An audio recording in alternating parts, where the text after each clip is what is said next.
Welcome to today's interactive training webinar on solar panels, effective maintenance in challenging climates, an online lesson. This is part of a webinar series run by the accredited European Energy Centre, EEC. The EEC has been active for 40 years as an independent professional body for the renewable energy sector, providing educational activities in Europe, the United States of America, and globally.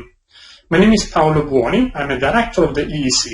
I'm based at the European Energy Centre offices in Edinburgh, United Kingdom. I've been in charge of helping the United Nations Environment Programme, UNEP, launch the Green New Deal, and I'm now in charge of the organisation of global classroom and distance learning renewable energy courses available in Europe, in the United States of America, and throughout the world. Information is on the EEC website.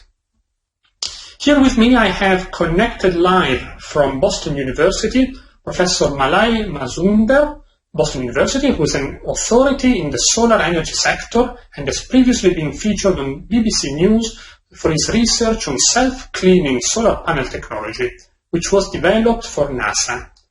In this valuable team, with Professor Malay, we have researcher Taylor Hubbard, who is with us today also. But before we start this exciting webinar, I'd like to share with you some information about the EEC. The European Energy Centre is an accredited centre offering qualifications and training courses on a variety of renewable energy and energy efficiency topics, of classroom and distance learning. We work with the United Nations Environment Programme and leading lecturers of major universities promoting best practice in renewable energy and energy efficiency. We do this through the training courses and the conferences. Certificates achieved by participants on the courses are internationally recognized. This is the Galileo Master Certificate, and it is provided to participants who pass the exam at the end of each course, both classroom or distance learning. We also run online e-training courses on an innovative distance learning platform with live tutorials and online videos taken live from the classroom courses held at UK universities. All courses are designed for people coming from all backgrounds, intending to start a career in the renewable energy field or just expanding their field of knowledge within the renewable energy sector.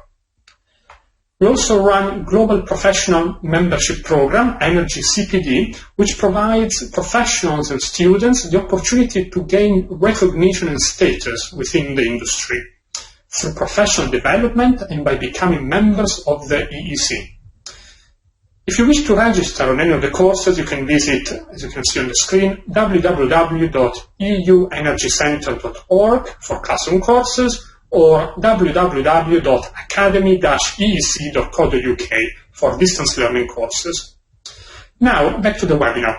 Throughout the webinar, participants can ask questions by writing those on the chat box and just clicking on send. The questions will then be read out by my colleague Scott at the end of this webinar. Also, if you'd like us to send you the certificate of participation for this webinar, which you may need for your CPD or energy CPD hours, please email us on training@euenergycentre.org, stating your full name and the correct code, which will be given out later throughout this training webinar. When contacting us, you will be asked for this code in order to receive the certificate of participation. Now, I'll pass over to Professor Malay Mazumder from Boston University, and here's researcher Taylor Hubbard, who will present on today's webinar. Over to you. Thank you very much, Paolo, and a good opportunity for me to speak to the participants. I have with me one of the researcher, my student as well as a graduate student here at the Material Engineering Science. He will be joining us to talk about some of the economic parts of this webinar. So the topics today will be solar panels, effective maintenance of high efficiency in challenging climate. The purpose of this webinar would be to introduce you to solar PV system, and the entire webinar would be given in an introductory level the objective is to discuss how solar energy can be achieved, can be used at a very low cost, but the most important part would be that it has to be operated at a very high efficiency. So we'll talk about how PV modules convert sunlight to electrical energy. How much electrical energy do you really need for our home or for our town and for this city? How to determine the PV size needed based on our need, the economics of solar PV, and the payback time. We have to invest some money to have the solar panel systems operating. So how much time would it take for us to get the money back? We'll talk about maintenance and reliability. This will be a major portion of the talk because it is extremely important to operate the solar panels at a very high efficiency, particularly in large-scale solar plants, because the revenue comes from the plant output, so we must make sure that the plant is operating at a very high efficiency. One of the important factors is that the solar panels must be kept clean. Without a good cleaning system, we will not have the power that we would like to derive from the installation. So we'll talk about how to clean and what are the emerging methods for keeping the panels clean without water, because the water supply is extremely important, and this is one of the most expensive items in a desert or in a semi-arid land.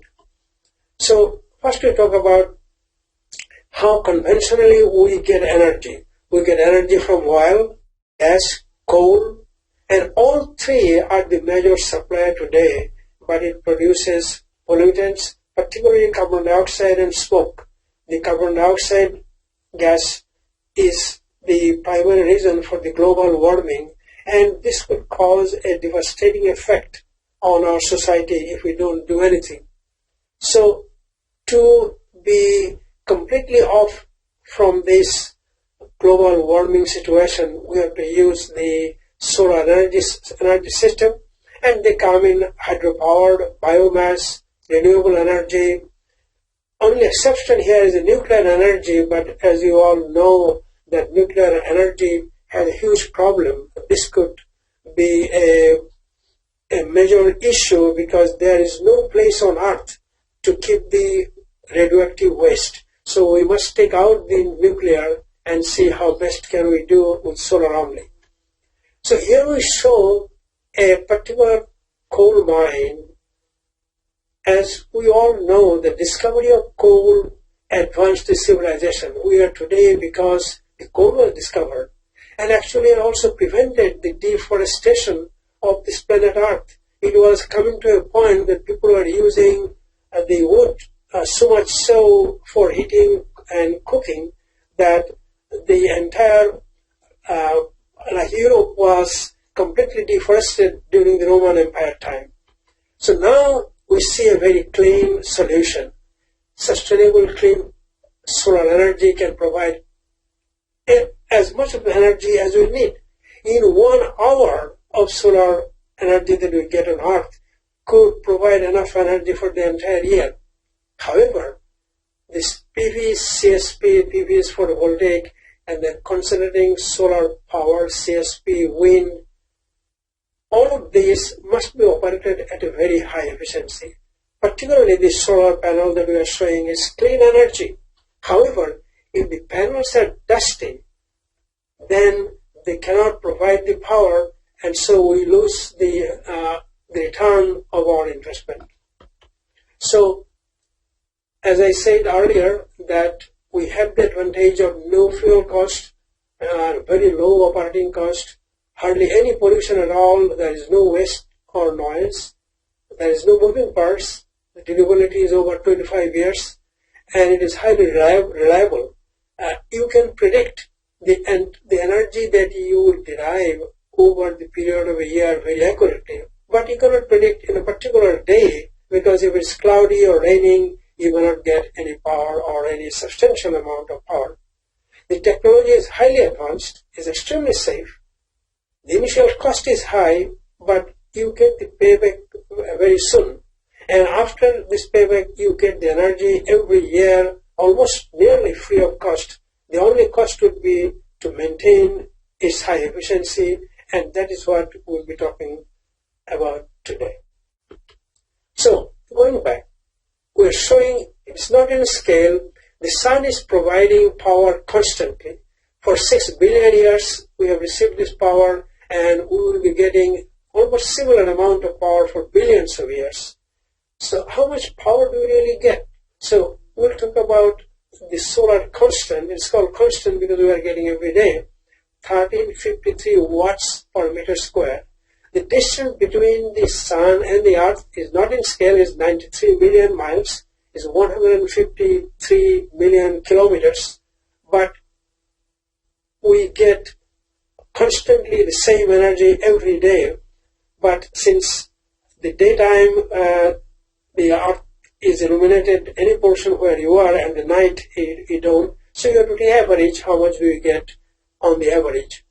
So if you go back to the question, how does a PV module, it's so clean, it's just a flat plate, how does it produce electricity?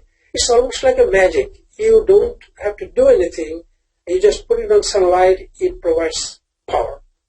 So each PV module contains one or more solar cells that are encapsulated to provide the reliability and durability and to provide the solar energy.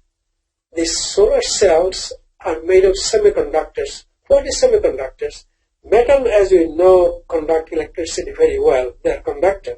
Plastics, wood, these are non-conductors. They do not conduct electricity. Semiconductors are those, they can provide electricity under a certain condition. They have weakly bonded electrons which actually carry current, but they can be released when you bring sunlight to it. So the key element in making a solar cell, that you make what is called a PN junction, and we won't have time to go over what it is, but the idea is that you can make a semiconductor to be a solar panel, and these three electrons will carry current and provide electricity through your home, through industry, wherever you need. So let's compare a battery and a solar panel. A battery, you are all familiar, most of you, 12 volts, 100 ampere hours. So once it gives 1200 watt hours, watt times hour makes watt hour is the energy in it, and we'll not discuss very much about it, but we'll just talk about the power is watts, watt hour is energy. So a battery, after it gives 1200 watt hours of energy, it will require charging, otherwise it would be a dead battery. But on a panel, let's say another example, 12 volts panel, very similar to the battery, that example I'm showing, and it has got 100 watt power. There is a P in it at the end, means at bright sunlight, it would give 100 watt. If there is no sunlight, there is no power, no current is going to come. But every day, once you put in sunlight, its power output or its energy output will continue to increase till noon and then slowly decrease. But every day, for about 25 to 30 years, this panel will provide the same amount of power. No energy, no charging is needed. So essentially what a solar panel is that on the left we have a solar panel or a PN junction. So here you can see on the left hand top we have a panel, the light is incident on it and it creates the electrons go up where it is written N, P is the P junctions, so down is the positive side, up is the negative side, and it's like a battery. As long as you provide light, it will be providing you current.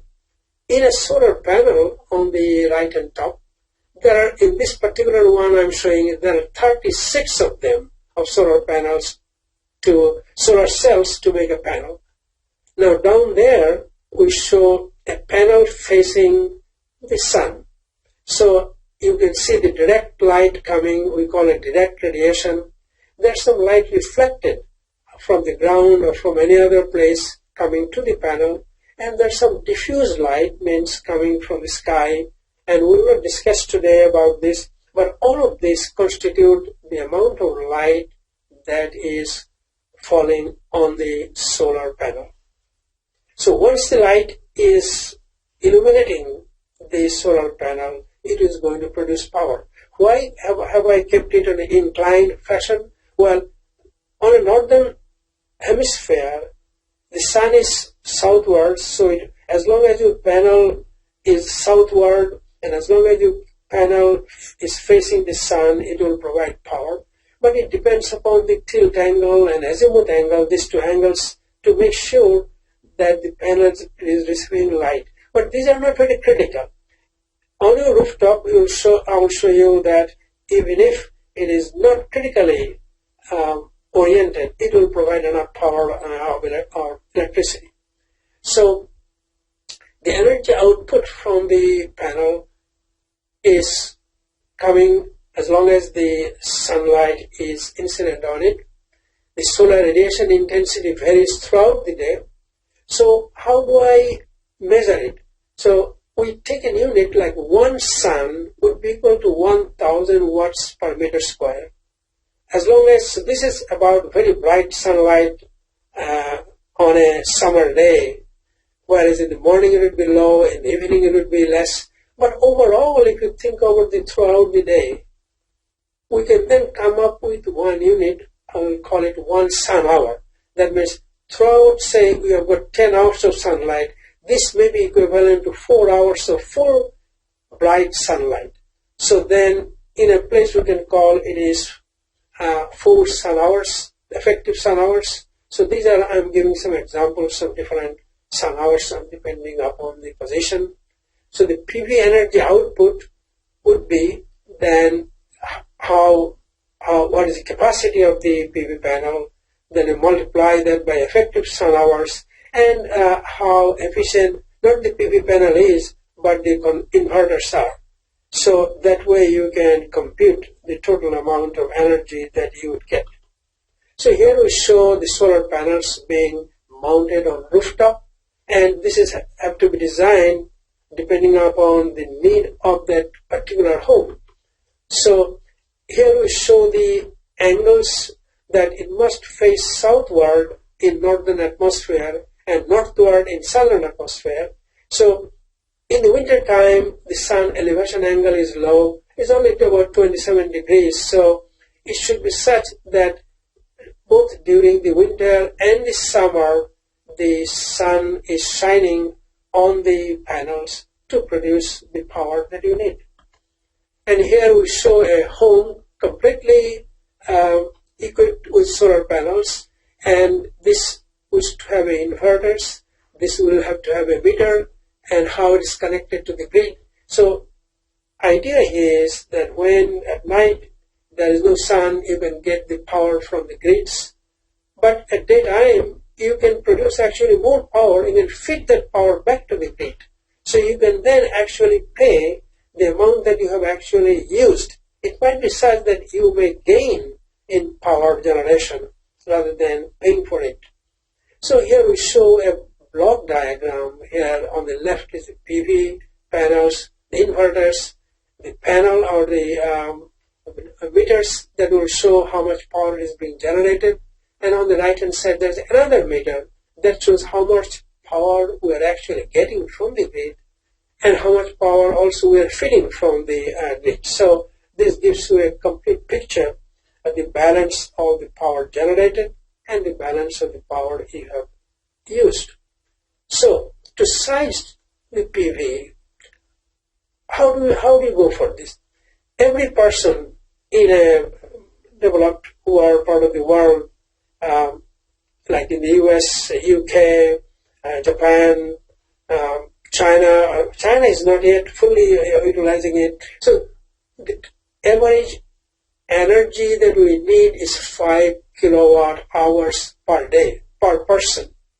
I know it may not be very clear what the kilowatt hour means, but if you look at your electric bill, you will find that they are charging you on the basis of kilowatt hours. I wish I had more time to explain all of this, but for a family of 4, you need 20 kilowatt hour per day. So for a year, you need 7,500 kilowatt hour per year. So the average residential PV size that we need is 5 kilowatt peak. Means on the bright sunlight on the noon, it should provide 5 kilowatt. In the morning it will be less, in the afternoon it will be less, but overall we can know depending upon the location. So the average energy yield in Massachusetts, for example, from a 5 kilowatt peak would be 6,000 kilowatt hour. I know it is not 7,500 kilowatt hour, it's only 80%, but that most of the people here in town they use. How much it would cost? Approximately $20,000. The solar panels are considered to be 15% efficient, and each panel of 1 meter square will produce 150 watt power. So we can then calculate how much area do we need. So in Massachusetts, every home on the average will need about 33 meters square of panel or 355 square feet. Most of the rooftop provides that power easily, no problem. And the orientation and all of this is not a major issue. So as long as you have 33 meters square on rooftop, a panel, these panels will provide you the energy that you need.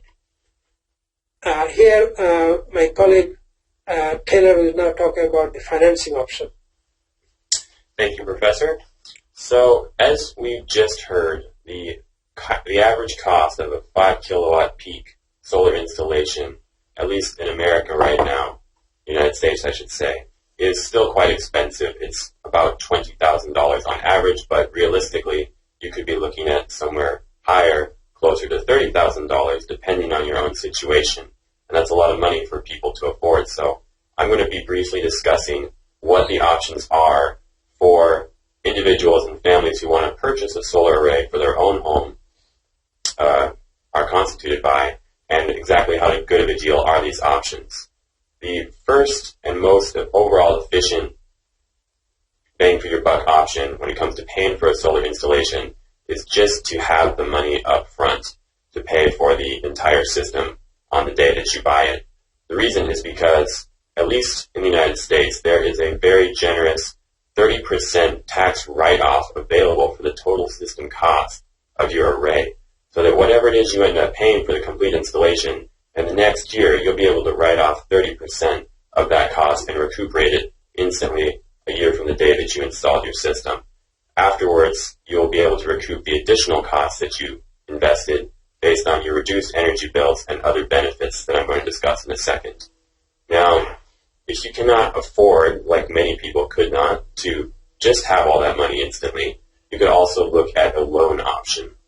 There are some very nice low-interest loans available, not only in the United States, but in European countries and also some Asian countries, that will allow you to get the upfront investment you need at a pretty reasonable interest rate, generally around 3%, but perhaps lower if you have good credit.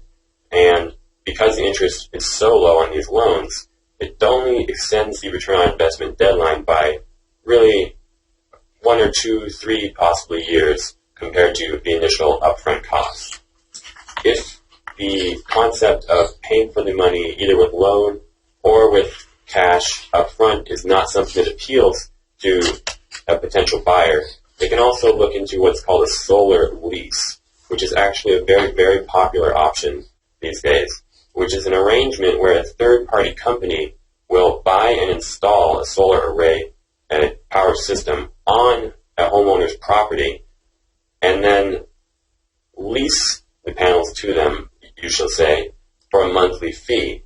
In this way, the homeowner does not have to pay any upfront investment at all, and the responsibility of any damages or repairs or maintenance that may go on in the future are also not their responsibility. So it's a much lower psychological risk, I'll say, but it does not offer quite as good of a return in the end, as I'll describe in a bit. So, forgive us, but many of our examples come from Massachusetts, where we're based currently. Just for example, the average cost per watt of an installation in Massachusetts right now is around $4.36 per watt peak overall, including all costs from panels, inverters, interconnections, and installation fees. That's a pretty typical number for the United States, but in Europe it's actually a bit lower, not just a bit. In Germany it could actually be about half that small, thanks to their lower cost of installation. Now, I've already mentioned that you can recuperate around 30% in the United States after a year due to the federal tax credit benefit, but depending on where you live, there may be other types of benefits you can recoup, such as the solar renewable energy tax credits, which are issued throughout the majority of states where solar power is a worthwhile investment, that is to say, states where it's sunny enough to be efficient.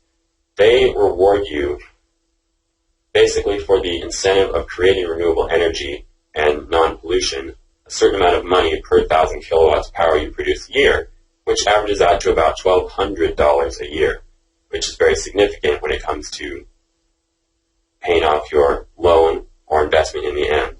In addition, there may be other benefits, such as typically not having the property taxes on your property increase due to the increased value of your installation, which is significant since the added value could be somewhere around $30,000 or $20,000.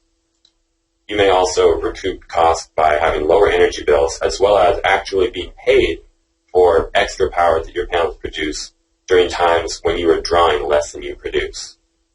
Now, just for a quick example, California is a state that is very, very solar-centric. It, however, has very different options than Massachusetts or New Jersey, another East Coast state. They do not really have the same types of, shall we say, intermittent benefits. However, their individual localities have lots of great rebates available, ranging from around $1 to up to almost $2.81 per watt of your installation system that can be returned to you immediately as cash money. For example, if you had a 5,000 kilowatt system, you could be expecting to see somewhere between $3,000 to $8,000 back on your investment immediately just due to these rebates.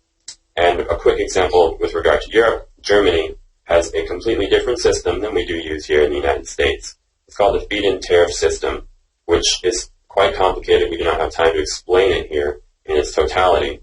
But essentially, they could be expecting in the current 2015 rates to be receiving around $900 to $1,000 worth of value back per year, just in added value, not from reduced energy bills, based on these feed-in tariffs that also helps you to pay off the array sooner.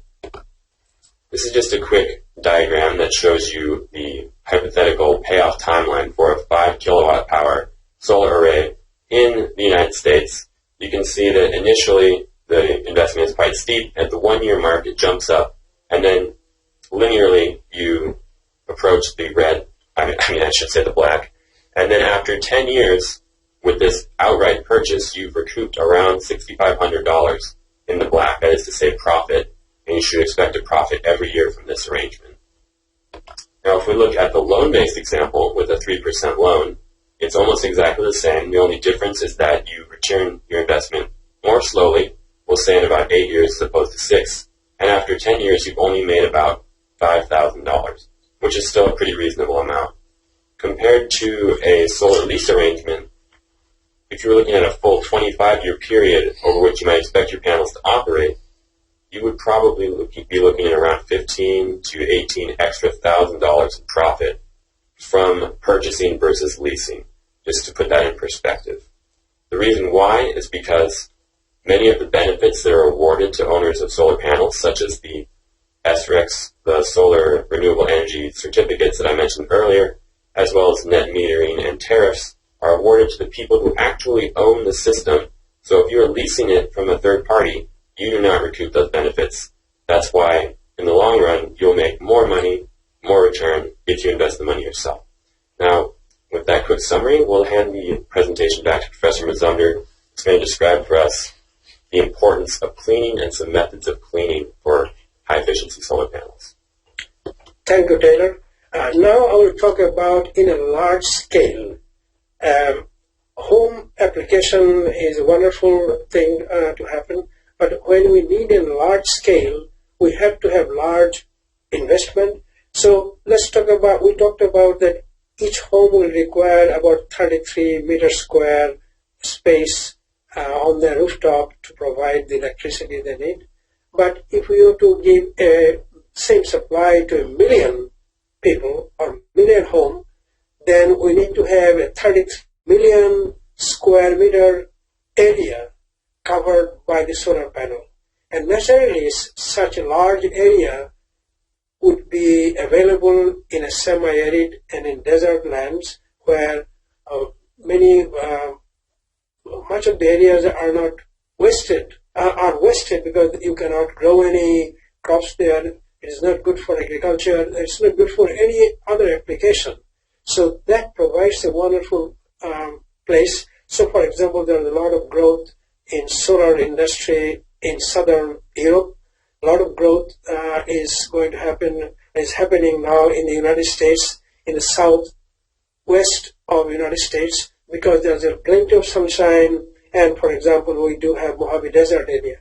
So large areas, if we take a look and see how much loss do we get because of the soiling, that means dust deposition will obscure sunlight to reach the solar panels, and therefore you will have loss. So here we are showing some losses on the left-hand side. This is daily loss. That means there could be a loss more than 1% per day. That means in 30 days you are going to lose 30% of the power. So all your investment would not be utilized, would not give you the revenue if the panels are dusty. On the right-hand side also we show that very large area panels become dusty and not productive. So in Saudi Arabia, for example, this is a major problem. In Middle East and North African countries has huge amount of areas available, for example, Sahara Desert. However, we cannot utilize that power because of the problem of dust deposition. Here we are showing also for solar mirrors. In the case of mirrors, you concentrate solar power, produce heat, and then run turbine and get electricity. But here it's showing in the United States, in New Mexico, the efficiency decreasing from 92% to about 78% in just a matter of 20 days. And then a heavy rain comes, it goes up, and then slowly decreases again. So this kind of going up and down works out, but on the average, you get only about 80% efficiency. So you have designed the system to 100%, but you're not actually getting it. So in order to solve this problem, what can we do? Here we are showing the different parts of the world. On the left, right, on the left top, we show Arava Desert, a plant in Israel is dusty. Down there, Jeddah, Saudi Arabia, the panels are covered with red dust. It's completely inefficient. It's now going to about 40% efficiency. So they are cleaning with water. Water is very expensive. It's mostly coming from ocean, but after desalination, you can use this water, then you have to also deionize it. It's very expensive water there. On the right-hand side, we are showing an Atacama Desert where the sunshine is so plenty, but there is no rain at all. So in about 45 days, the panels are completely covered with dust. So in order to clean the panel, you have to have water.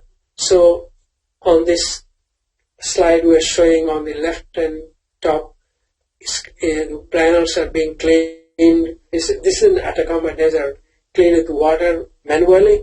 On the bottom, on the left-hand side, we are showing the robots cleaning.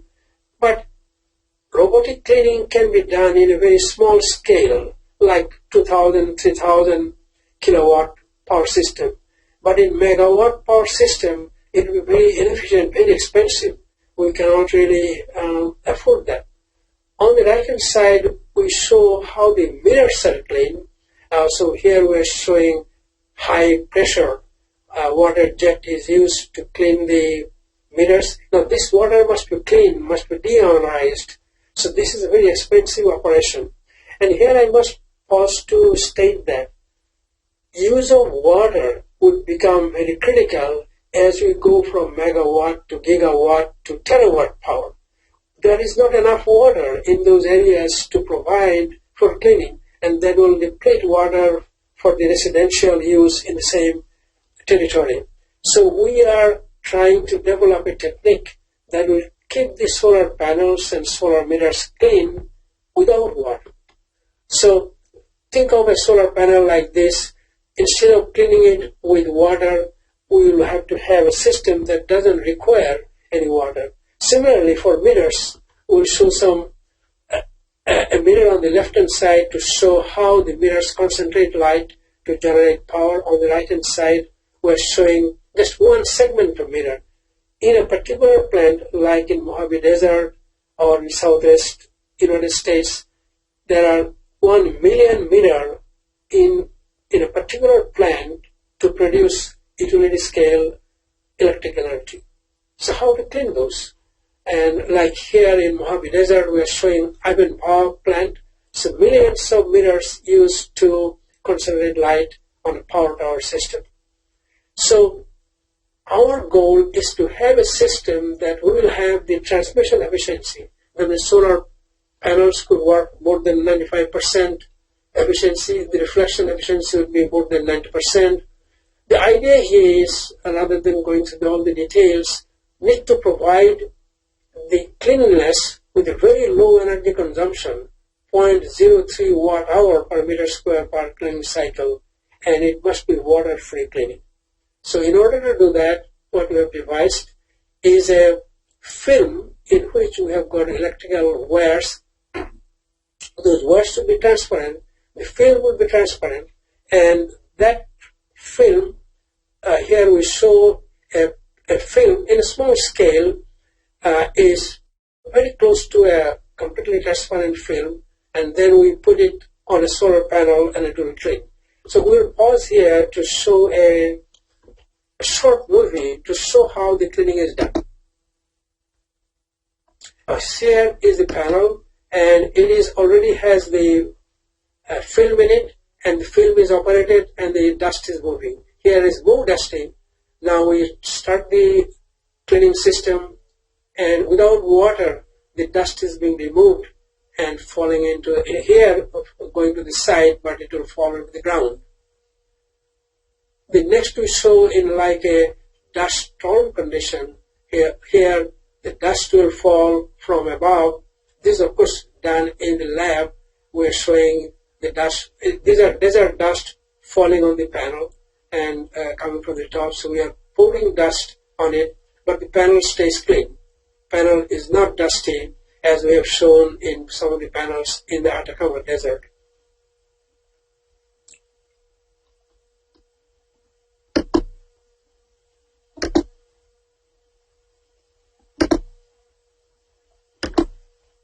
So we're going back to the slide. Okay. So here we have put the film, that electrodynamic screen or ADS film, on the panel, and then which would be kept clean. Here we are showing 50 trials. Those 50 times the panel was loaded and cleaned without water by that film. Although there is small decrease, the decrease is caused by, because we have to be very careful not to put too many electrodes, then we will cause some loss. So the idea is that we can keep it at 90% level, and then occasionally, maybe once or twice a year, you can clean, or there will be at least once in a year rainfall that will take care of the remaining dust. Here we show a mirror also kept clean, 90% efficiency. The idea is shown here. If we clean with water, you will find this the efficiency line in blue going down, that means as dust is depositing, the efficiency is going down to about 50%. Then you call the cleaning crew, they come and clean, it goes up. I'm showing the blue lines. So going up back to 100%. Again, the dust deposition will decrease the efficiency down to 50%. But like this is will be going on. So average efficiency that you would get from this would be only 75%. Starts from 100, goes to 50, so we'll get 75% overall efficiency. However, if we use this electrodynamic screen on the red, it shows that it works every day, so therefore it keeps it much higher. So at the end of 1 year, you have kept 85% to 95% efficiency of the panel. And these panels are made using a roll-to-roll gravure offset printing, using a flexible glass so that it can be placed over the mirror or over the solar panel. And the glass film is very stable, and it will be resistant to any dust impact causing any problem to the film. So we'll now conclude our webinar with this observation. Photovoltaic system and concentrating solar power technology is very efficient. It doesn't cost any fuel. It's low operating cost. There is no pollution, no waste, no noise, no moving parts. It's more than 25 years durable. It's reliable, highly predictable on the annual basis. Its technology is highly advanced. It has got high initial cost, but the key that if we keep it efficient, then we can return within 6 to 8 years, and then we'll continue to gain the energy, the power, without spending very high amount of money at all. And this will save this planet, because the global warming is causing a major problem. The land areas are available, materials are available. Actually, the investment capital is available. The only problem is that we have to use in large scale to make it a profitable business, so that we can use it on a daily basis. On the right hand side, we are showing two things. One is a code for power plants.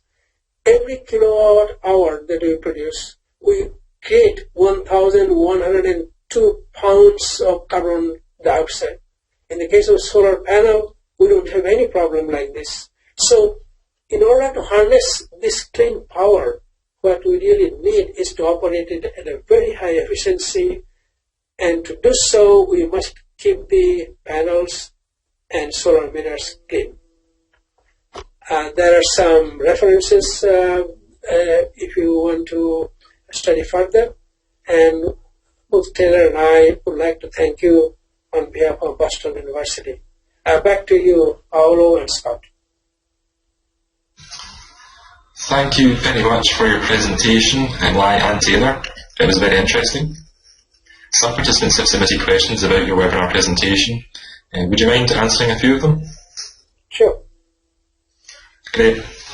But before we begin with questions, if any participants would like the European Energy Centre to send you the certificates of participation for this webinar, which you may need for your CPD or Energy CPD hours, please email the EEC on training@euenergycentre.org. So that's training@euenergycentre.org, stating your full name and the correct code, which will be given out in a moment. When contacting the EEC, you will be asked for this code in order to receive the certificates of participation for this training webinar. The code is EEC Boston 5, which you will be able to see on Paolo's final slide shortly. So, Lai and Taylor, the first question from our participants is, do PV panels work well in Northern Europe, even though it's not very sunny? Or is it better to be in a very sunny country, even though they are hot? In the second part of the question, hot and dry areas are very well suited for PV panel. high temperature would decrease the efficiency, but those areas also have very high amount of sunlight, so that what they call a direct normal incidence is extremely high and could produce very high power. Arizona, for example, in the United States, is the area where most of the solar industries are being located. To answer the question number one, part of one, is that as long as the latitude, that means Boston and Germany, they have the same latitude, about 43, 44 degrees north. As long as this latitude is no higher than 50 degrees, you should have enough sunshine to produce electricity that you need. The difference is not very much. For example, 6.5 sun hours per day is available in Phoenix, Arizona. But in Germany, it would be close to 4, like in Massachusetts, it would be about 4.2 sun hours per day. It's less, but it is enough to produce the electricity. I hope this answers the question. That's great, thank you. This question might be aimed at Taylor. So, were annual maintenance costs included in the return on investment examples you showed earlier? Sorry, what was the question?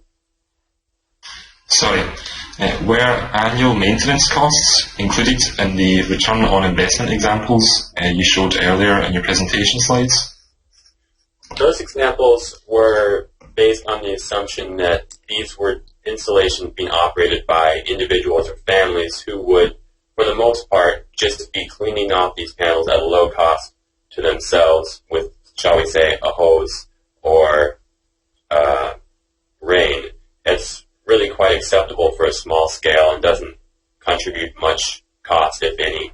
If there were to be an accident or damage to the panels, that would, of course, be a significant problem and have a much higher cost, but we did not include the cost inherent in that possibility. That's great, thank you. So the next question is, does the efficiency of PV vary with ambient temperature? Yes. All solar panels, I should not say all, there are panels that doesn't affect that much. The silicon solar cells, they become less efficient as the temperature increases, but those areas are also blessed with more sunshine. So in a way, we get some loss, but we gain depending upon the amount of sunlight that we get.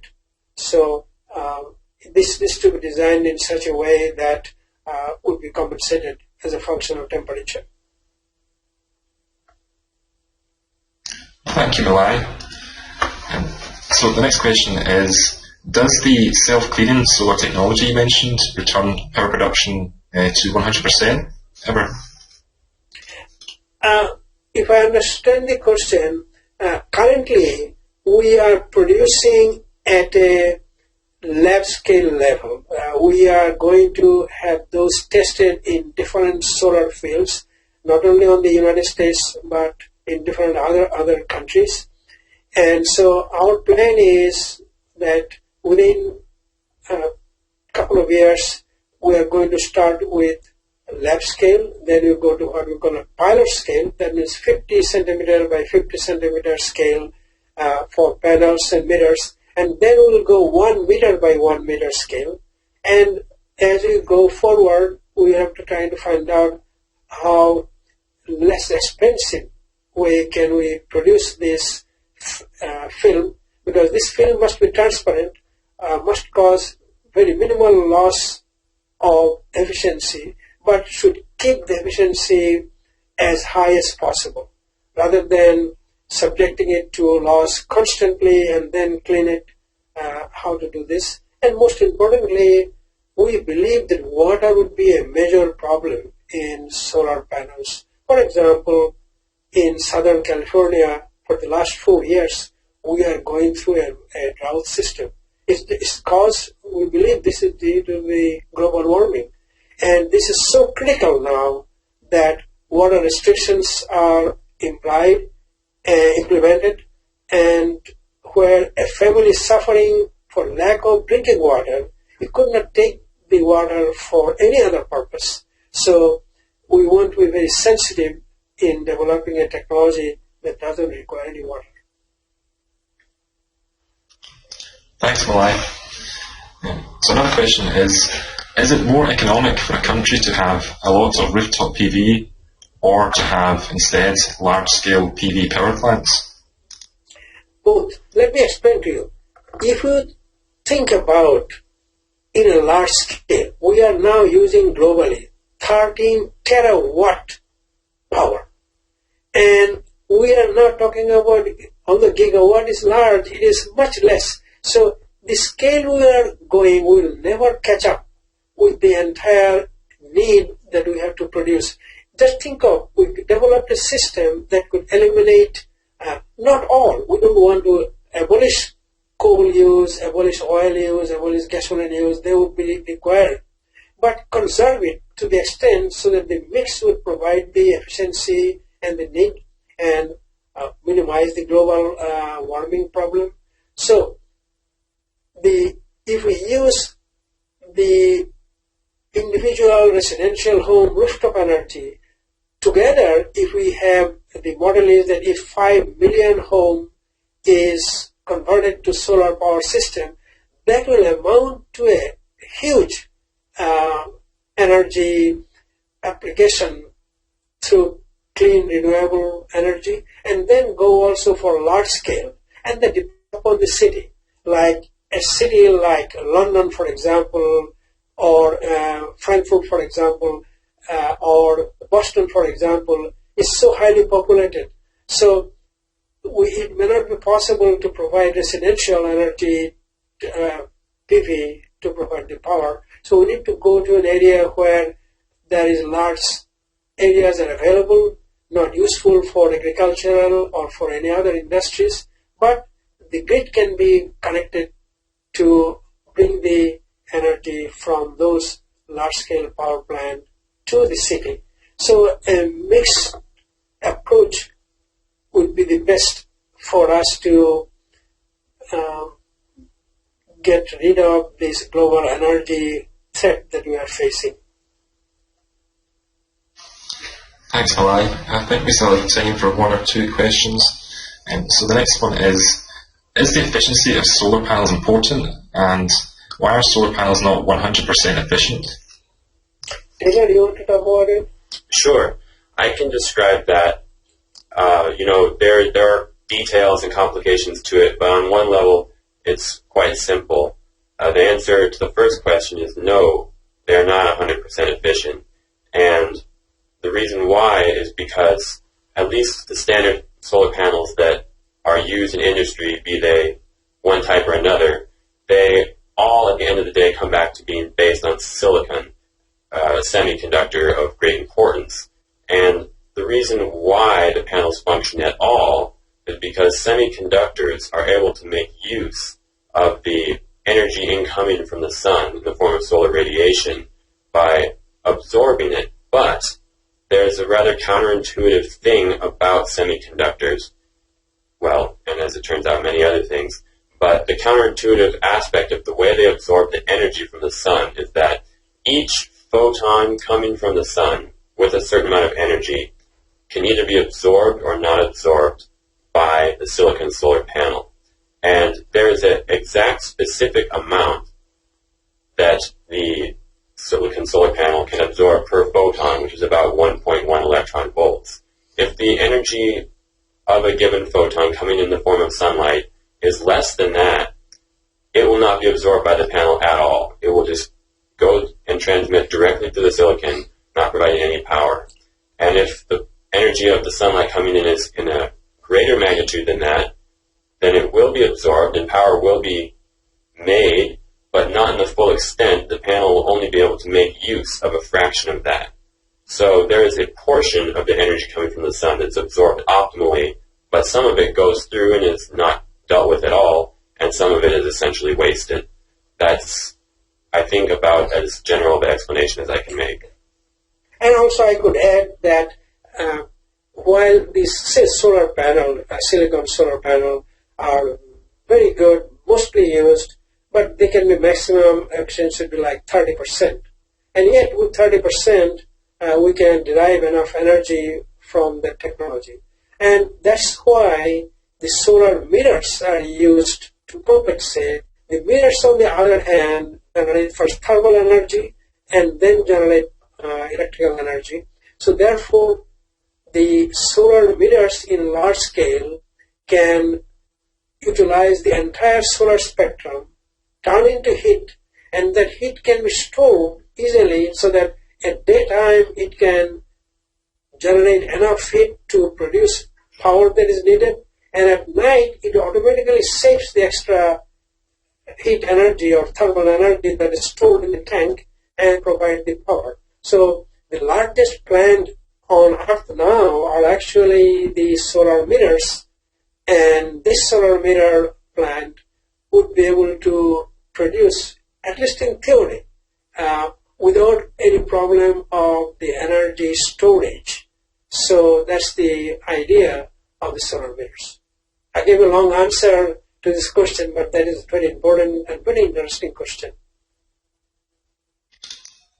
Okay, thanks very much to you both, Malai and Taylor, for taking the time to answer those questions. And thank you everyone to all the attendees for your questions. I'm afraid that's all we have time for, and I will now hand over to Paolo to conclude the webinar. Thank you, Scott. So thank you very much, Professor Malai Mazumdar and Taylor Hubbard, for this extremely informative and extremely interesting presentation. Also for your time as well.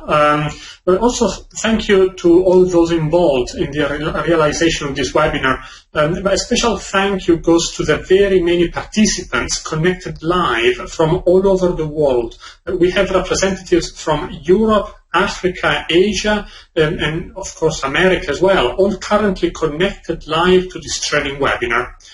So to keep up to date with the upcoming webinars, please visit our website, euenergycenter.org, as you can see on screen now. To register on any courses, please visit www.euenergycenter.org/training for the classroom courses. And for the distance learning courses, you can visit www.academy-eec.co.uk. So, thank you again, and I look forward to seeing you soon on our next training webinars, seminars, or distance learning training courses. From all of us here at the EEC office in Edinburgh, United Kingdom, and from Boston University in the United States, thank you and goodbye for now.